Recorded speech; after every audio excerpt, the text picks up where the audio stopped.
pagkakataon doon. But today, exports are a smaller component of our total production compared to when I started as president. Today, we are a very strong consumer-driven nation. We rely less and less on exports and more on our own domestic economy. Kaya, yung ating GNP growth rate ng isang taon ay 6% pa rin kahit na may global economic crisis. Sabi nga nila, yung mga nagsasurvive sa crisis na ito ay yung mga malalaking populasyon na mataas ang consumption. Kaya China, India, Pilipinas, kasama doon.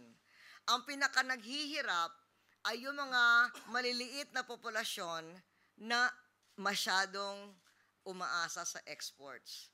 Halimbawa, Singapore. Kaya yun ang isang mabuting nagawa natin, we've been able to strengthen our domestic demand. Hindi lamang sa pamamagitan ng household spending, kundi na rin dahil sa mga buwis na itinaas natin ilang taon nakaraan, although it was very unpopular, ngayon may kakayahan ng gobyerno na gumastos sa infrastruktura, sa healthcare, sa education, sa training, para sa ganon ay manatilang angat ang domestic demand.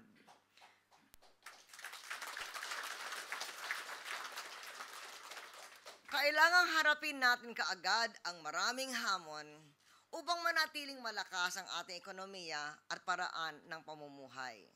Sa hanay ng pamalaan, kahit na meron tayong dagdag na pondo mula sa mga buwis na ginawa noong ilang taon nakaraan, we must still live within our means. At magpatakbo ng matipid at mabisang pamalaan. This includes continued fiscal prudence and efforts to work towards a balanced budget. Yan ang malaking trabaho ni Secretary Gary Teves. All the while, we must also simultaneously invest in key programs for our people. At isa dito ay yung training. Noon, sa mga nakarang administrasyon, hundreds of millions ang budget for training. Ngayon, sa ating administrasyon, billions ang budget for training. Sa hanay naman ng taong bayan, gaya ng sabi ko kanina, at gaya ng sabi ni Engineer, inyong Pangulo, ito ang panahon upang tayo magkaisa. Harapin ang lubusan, ang ating pamilya at pamayanan. Ang inyong pamayanan ay ang OFW community dito sa Dubai at saka sa UAE. Dapat nating simulan ng isang bagong panahong nagtataguyod ang voluntarismo at ang diwa ng pagkakaisa. Dapat magsama-sama sa kilusan, sa ganitong kilusan, ang pamalaan, ang simbahan, at ang mga samahang sibiko, gaya na inyong mga 60 organizations, upang himukin ang bawat mamamayang Pilipino na maging nandoon sa Pilipinas o nandito sa UAE na lumahok sa mga gawain nagkakatugma para sa kawang gawa.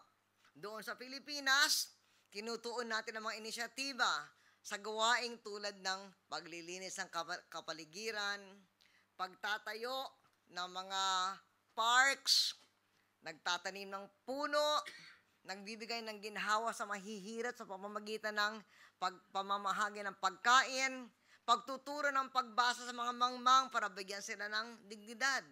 Dito, palagay ko, very obvious ang kailangang gawin ninyo. Magtulungan sa isa't isa, lalo na tulungan yung mga nawawalaan ng trabaho. At yung sinabi ni Father kanina, hindi ko masyadong alam yung kasaysayan na yun, yung Pilipinong kwapang linoko ang Pilipino. At least ang kabutihan doon ay, yung ibang mga Pilipino naman ay talagang tumulong ng lubusan doon sa mga naging biktima. So ganon ang mga kailangan gawin natin bilang voluntarismo. Sa mga panahong ito, kung kailan dumadaan sa pagsubok ang buong mundo, angat ang pagiging mapagmahal at mapagkalinga ng Pilipino. Sabi nga nung ating mga reporters kanina, na ang dami mga Pilipina ay liniligawan ng mga, sabi ni Father, na pana. At tinatanong, bakit? Bakit gustong-gusto niya mga Pilipinas? Kasi nga, mapagkalinga, mapagmahal. At ito ay napaka-importante. Hindi lamang para makahanap ng kapwang intelihenteng asawa, kundi na rin para magtulungan sa ating pamayanan ng mga Pilipino dito. So gamitin natin ito upang magpasalamat para sa mga biyayang tinatamasa natin at upang mamahagi din ng biyaya sa mga mas naghihirap sa atin. Kailangan tayong lahat ng ating bansa ngayon. Kailangan kayo ng ating bansa ngayon. Hindi lamang doon sa remittances ninyo na patuloy pa rin, kundi na rin para mahanap yung mga kailangan nating tulungan ng mga kababayan na narito dito sa UAE o kaya umuuwi. Kailangan kayong ng bansa upang magkaisa't sama-samang tumungo sa iisang direksyon.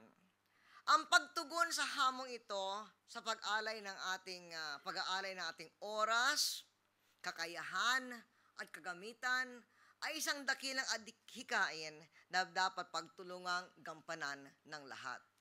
Kaya ako'y papasalamat sa pagkakataong maglingkod sa inyo at ako ay nagpapasalamat sa inyong malasakit, sa inyong bansa at sa isa't isa.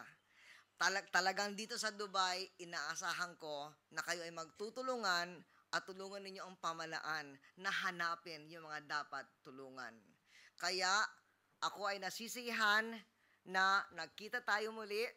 Talagang pinili ni Nitoy Roque sa Dubai natin gagawin itong meeting kanina dahil alam ko na dito ay napakamalaking pag-aabala na niraramdaman ng Filipino community.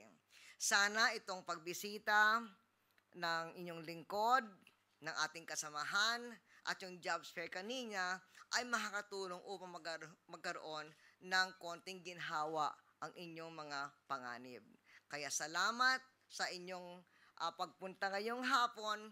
Thank you for spending Easter Sunday afternoon with all of us.